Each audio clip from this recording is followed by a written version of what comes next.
We'll guide you through how to play chess with ChatGPT. If you find this helpful, consider subscribing and liking the video. First, open your browser and go to the ChatGPT website. Once you're there, make sure you're logged into your account. You'll see the chat interface where you can start interacting with ChatGPT. In the chat box, type, "Let's play chess," or "I want to play chess." ChatGPT will respond by setting up a virtual chessboard and asking if you want to play as white or black. Choose your side by typing, "I'll play as white," or "I'll play as black."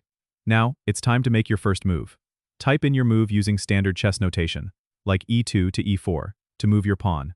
ChatGPT will then respond with its move. Keep typing your moves as the game progresses. If you're unsure about the notation, you can ask ChatGPT for help by typing, "How do I write my moves?" and it will provide guidance.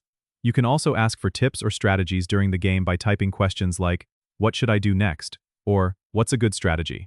ChatGPT will offer suggestions based on your current position. Remember, this is a great way to practice and improve your chess skills by playing against an AI, which can provide different levels of challenge depending on how you interact. Once the game ends, you can start a new one, or ask ChatGPT for feedback on your performance. Playing chess with ChatGPT is not only fun, but also a fantastic way to learn and refine your skills. Don't forget to subscribe and comment if this helped you out.